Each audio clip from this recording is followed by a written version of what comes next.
lagi ia berkata apa-apa, kembali Watu Gunung menyambung. Nah, sekarang siapa di antara kami yang pantas melayani orang asing itu, Kakang Samparan? Mendengar nada pertanyaan ini, Samparan tahu bahwa Watu Gunung bernafsu untuk menjadi jago yang harus bertanding dengan Mahesa Jenar. Watu Gunung adalah seorang yang termasuk paling kuat di antara mereka. Kalau Samparan yang terpilih menjadi pemimpin adalah karena dialah yang tertua dan banyak mempunyai pengalaman, baik dalam tata perkelahian maupun dalam lika-liku pembicaraan dan tipu muslihat. Agar tidak mengalami kegagalan, Samparan pun sependapat dengan Watu Gunung bahwa sebaiknya orang yang terkuatlah yang harus melayani orang asing ini, sehingga tidak ada kemungkinan mengalami kekalahan. Baiklah kawan-kawan, aku memilih Adi Watu Gunung untuk melayani tamu kita nanti, kata Samparan. Watu Gunung menjadi gembira mendengar putusan ini. Sebaliknya kawan-kawannya yang lain merasa kecewa karena tak dapat bermain-main dengan seorang yang sama sekali tak bernama, tetapi sudah berbesar kepala untuk mencoba-coba menghalang-halangi kemauan mereka. Tetapi bagaimanapun, mereka akan turut merasakan hasil kemenangan Watu Gunung nanti. Memang, sebenarnya Watu Gununglah yang paling berkepentingan pada saat itu.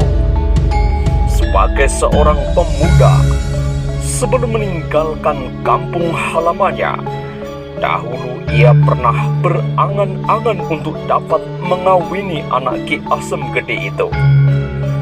Tetapi ia kalah beruntung dengan Wirosaba, sehingga ia terpaksa mengalami patah hati. Dan sekarang ia ingin membalas sakit hatinya dengan cara menculik Nyi Wirosaba. Watu Gunung berperawakan tinggi gagah, bertubuh kekar, dan sebenarnya ia agak tampan juga. Kalau ia sejak semula menjadi orang baik-baik, mungkin ia juga akan dapat istri yang cantik. Tetapi sekarang, hampir semua perempuan menjadi pingsan kalau mendengar nama Watu Gunung disebut orang. Sekarang sambil menunggu siang, sebaiknya tamu-tamu ini kami persilahkan beristirahat di gandok sebelah timur. Adi Wisuda, tolong antarkan tamu kita ke sana, kata Samparan. Orang yang dipanggil Wisuda, salah seorang dari 5 orang itu, segera mempersilahkan Ki Asem Gede dan Mahesa Jenar untuk mengikutinya ke gandok sebelah timur. Di sana mereka berdua ditinggalkan untuk beristirahat. Ki Asem Gede terpaksa menggeleng-gelengkan kepala ketika dilihatnya Mahesa Jenar segera merebahkan dirinya di amben. Ki Asem Gede, semalaman aku tidak tidur, dan pagi-pagi benar aku sudah harus berpacu kuda dengan Ki Asem Gede.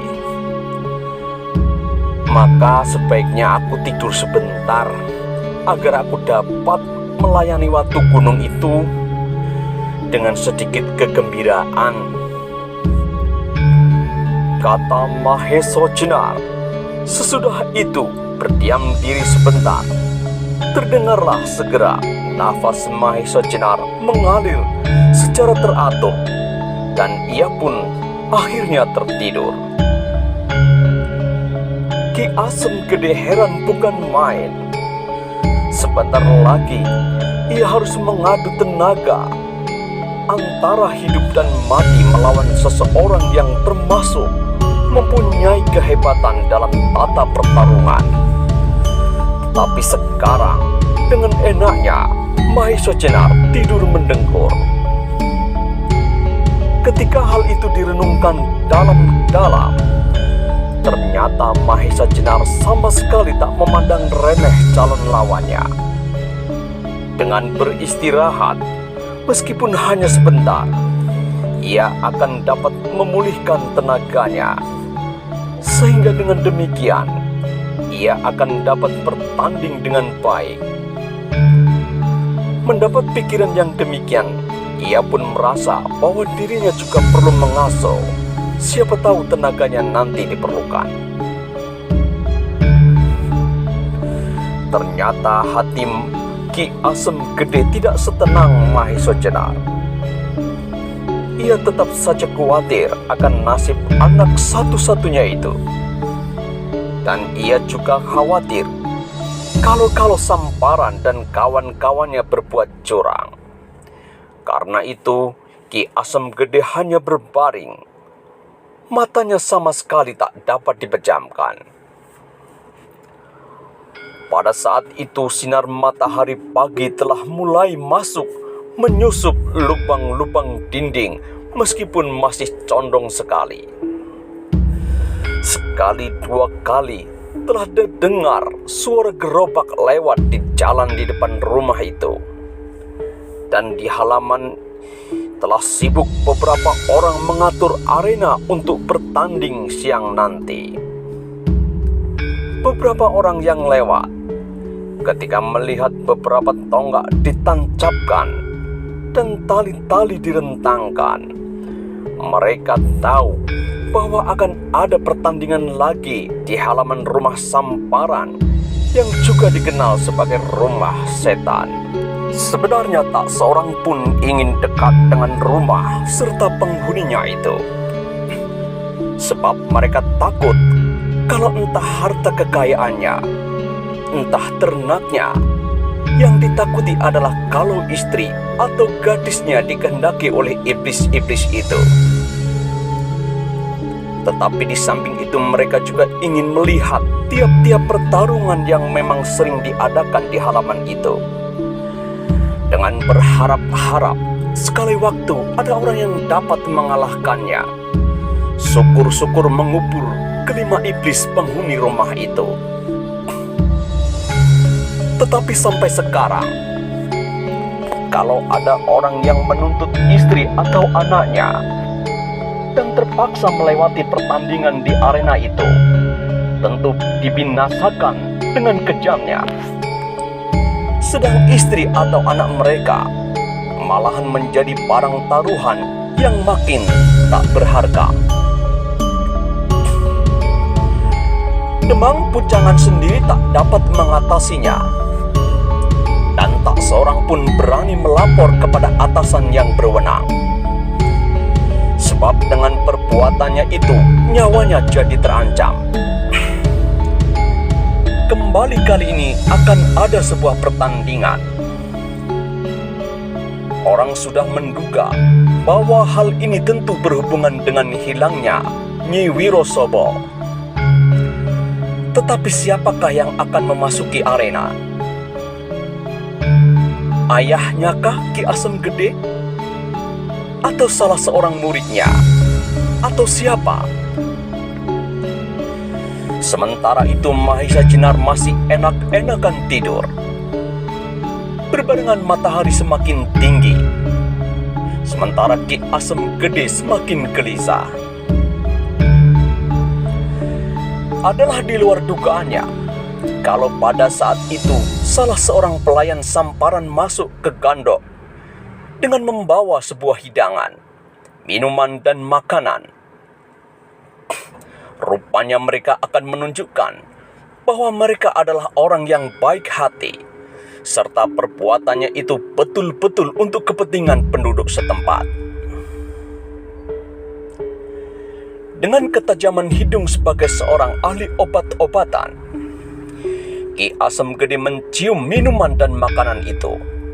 Kalau ada semacam racun atau obat bius di dalamnya.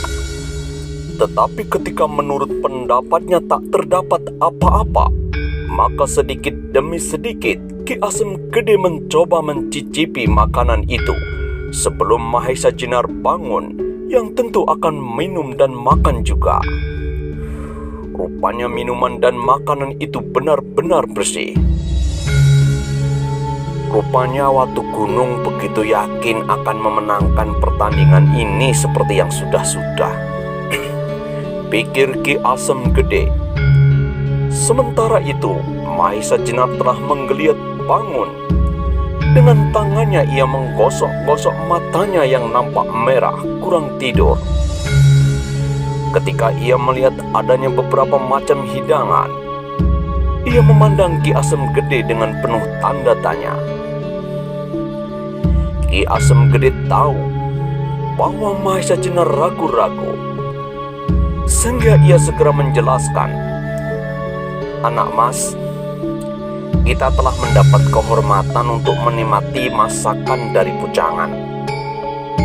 Sebagai orang yang mendalami masalah obat-obatan, aku telah meyakinkan bahwa makanan ini bersih dari racun maupun obat bius." Mendengar keterangan itu, Mahesa Jenar menjadi tak ragu-ragu lagi. Cepat tangannya menyambar mangkuk minuman dan segera minum beberapa teguk teh hangat, disusul beberapa potong makanan.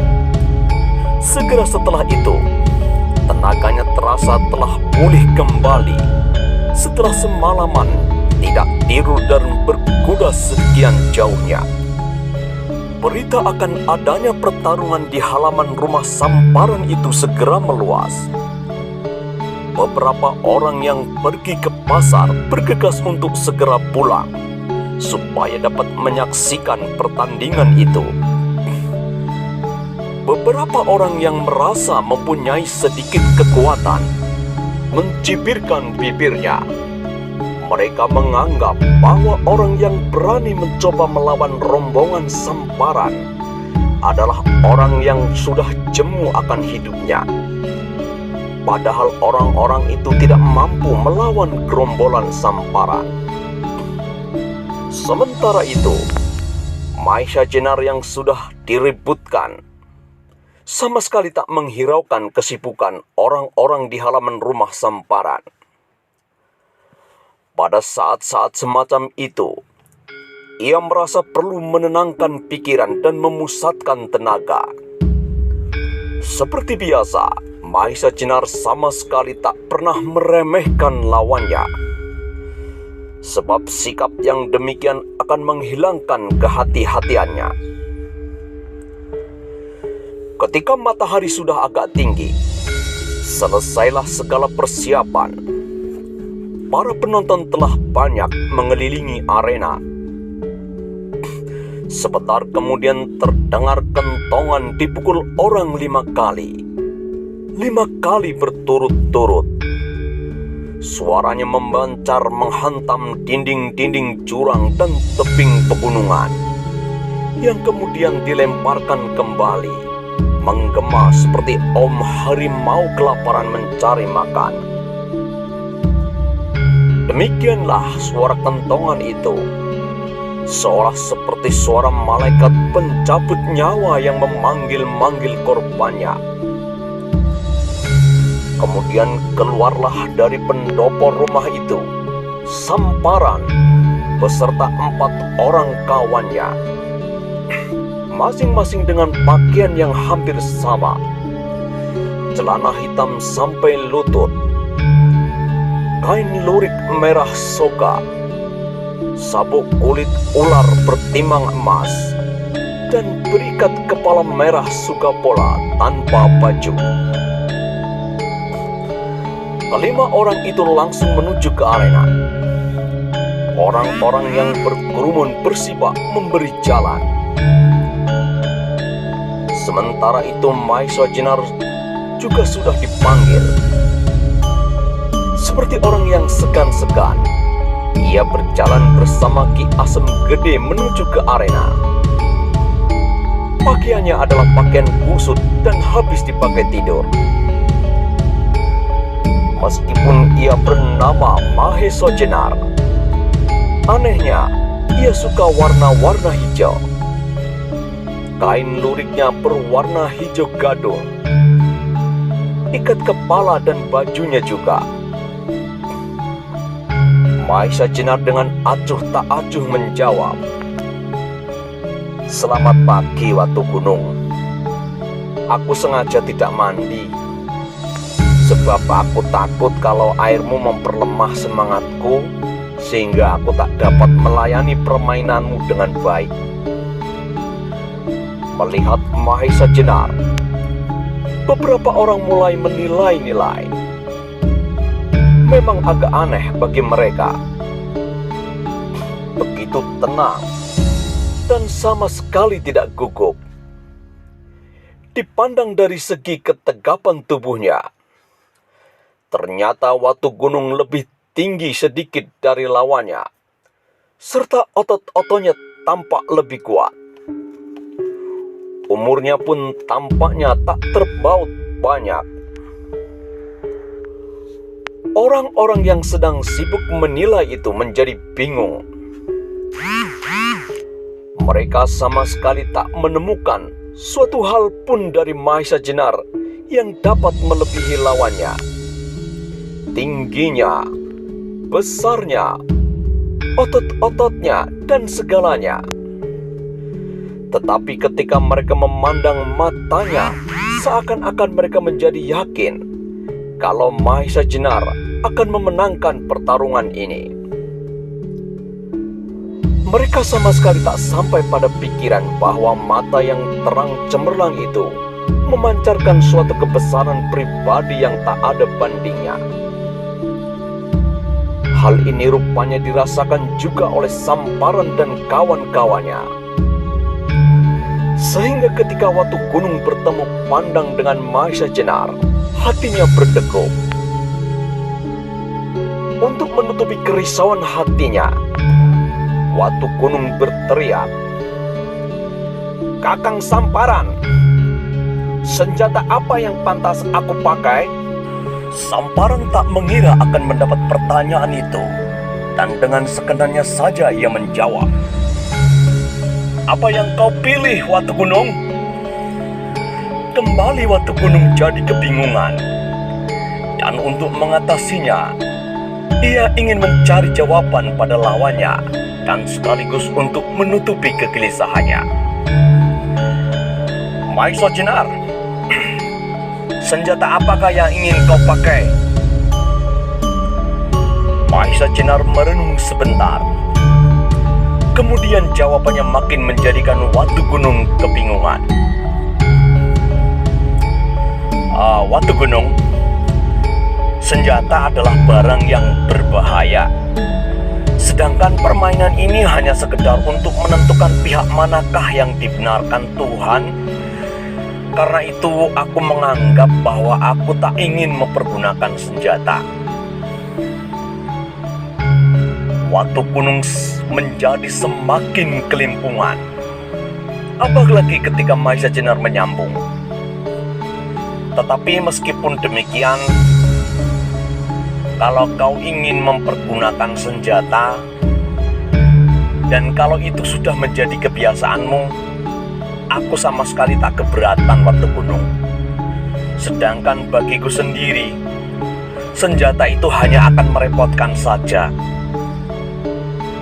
Muka Watu Gunung menjadi merah seperti darah. Malu dan marah bercampur aduk. Belum pernah ia direndahkan sedemikian. Dan sekarang orang yang tak ternama itu berani berbuat demikian. Maka dengan suara lantang penuh kesombongan dan kemarahan, ia menjawab, "Aku bukanlah bangsa pengecut yang hanya berani bermain dengan senjata. Kalau aku bertanya tentang senjata itu, maksudku sudah tegas. berkelahi sampai salah satu di antara kita mati, Mahesa Jenar. Tetapi kalau kau takut melihat tajamnya senjata, baiklah, aku juga tidak akan bersenjata. Sebab dengan tanganku ini, aku akan dapat mematahkan lehermu. Orang yang mendengar ucapan ini bulu kuduknya berdiri. Watu Gunung sudah terkenal kehebatannya dan kekejamannya. Apalagi ia sekarang dikendalikan oleh kemarahan yang besar. Tetapi hal itu bagi Mahesa Jenar adalah suatu keuntungan. Sebab dengan kemarahan itu, Watu Gunung akan kehilangan sebagian dari pengamatan dirinya.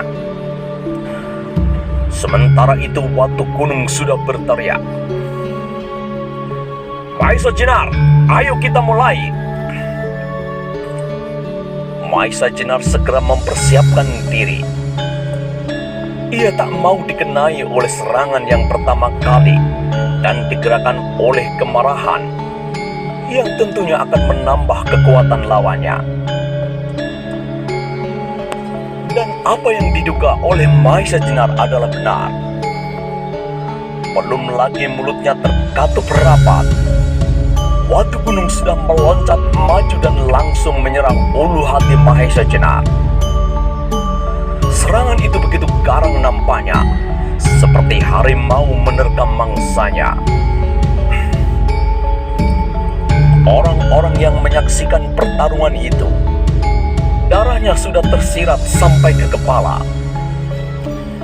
Tetapi Mahesa Jenar yang sudah bersiaga cepat menarik kaki kirinya ke belakang dan memutar sedikit tubuhnya, sehingga pukulan itu tak mengenai sasarannya. Gagal dari serangan pertama ini, Watu Gunung menyerang pula dengan kakinya ke arah perut Mahesa Jenar. Tetapi juga seperti serangan yang pertama, serangan ini pun dengan mudahnya dapat dihindarkan. Melihat kedua serangan itu menyentuh pakaian lawan pun tidak, Watu Gunung menjadi semakin marah.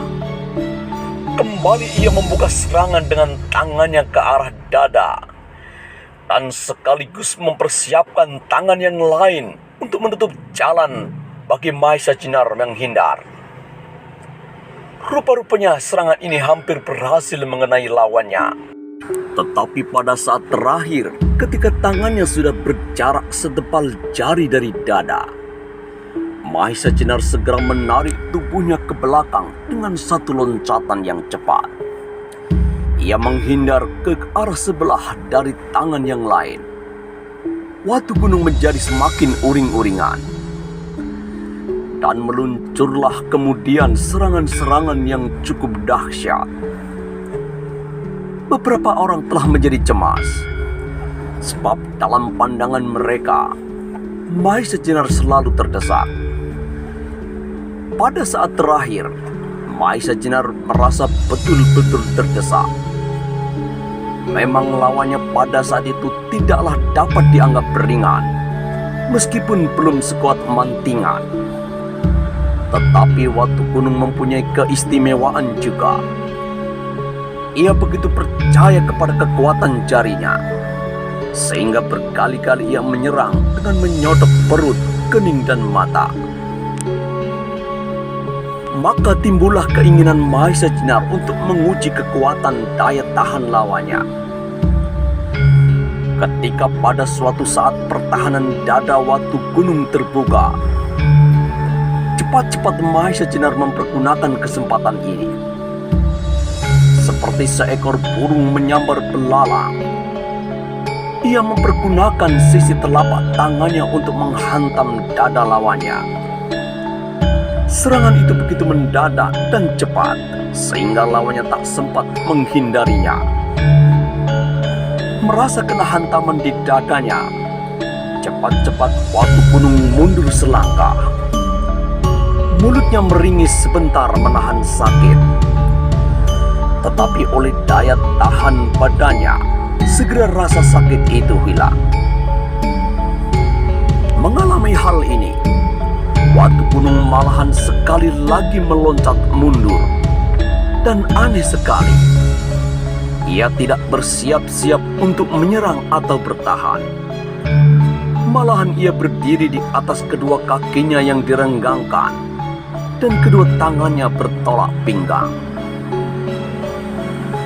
Melihat sikap yang demikian, Mahesa Jenar pun menjadi tertegun heran. Tetapi menghadapi sikap ini ia tak berani gegabah. Sebab siapa tahu bahwa sikap ini adalah suatu sikap untuk mengelabuinya dan memancingnya dalam suatu keadaan yang tidak menguntungkan. Mahesa Jenar semakin heran ketika tiba-tiba Watu Gunung tertawa keras dengan suaranya yang nyaring. Begitu kerasnya ia tertawa sampai menimbulkan getaran-getaran di dada orang yang mendengarnya.